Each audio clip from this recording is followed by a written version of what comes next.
नमस्कार, आलिशा किचन रेसिपीमध्ये आपले स्वागत आहे। आज आपण बनवणार आहोत हरभऱ्याच्या डाळीपासून आमटी।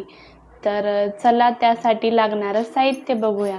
इथे लाल मिरची घेतलेली आहे, घरचं लाल तिखट, हळद, जिरं, मोहरी, लसणाच्या पाकळ्या घेतलेल्या आहेत, सुकं खोबरं भाजून घेतलेलं आहे, आलं आणि मिरची, बारीक कट करून कांदा घेतलेला आहे, चवीनुसार मीठ आणि हरभऱ्याची डाळ घेतलेली आहे 2 तास भिजवून।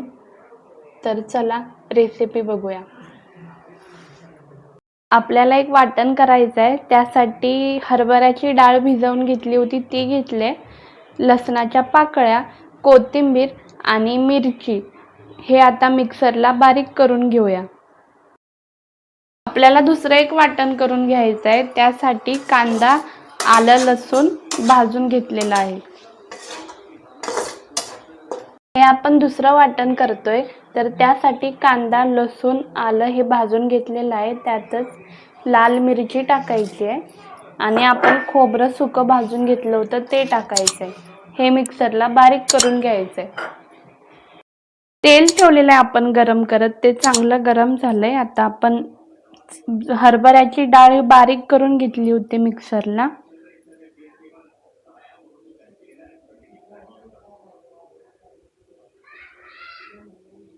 ते अशा प्रकारे फ्राय करून घ्यायचंय।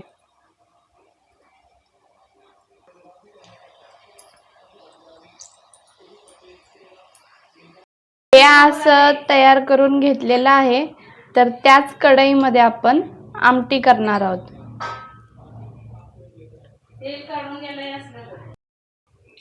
तेल चांगलं गरम झालेलं आहे, आता आपण मोहरी टाकूया। मोहरी चांगली तडतडली, आता जिरं टाकूया। आपण वाटण केलेलं ते टाकूया। मसाला चांगला असं मंद आचेवर परतून घ्यायचा आहे।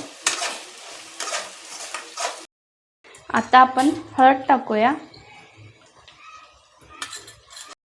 आता आपण लाल तिखट टाकूया। मसाला चांगला भाजून घेतलेला आहे, साईडला आपण गरम पाणी केलं होतं ते टाकूया।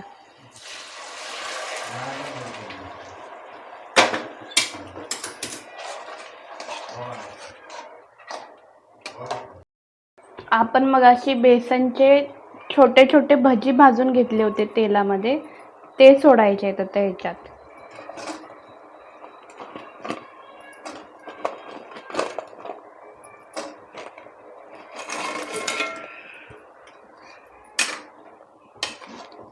चवीनुसार मीठ टाकूया। ह्या अशा प्रकारे हरभऱ्याच्या डाळीपासून आमटी केली आहे। तर कशी झाली ती कमेंट करून नक्की सांगा।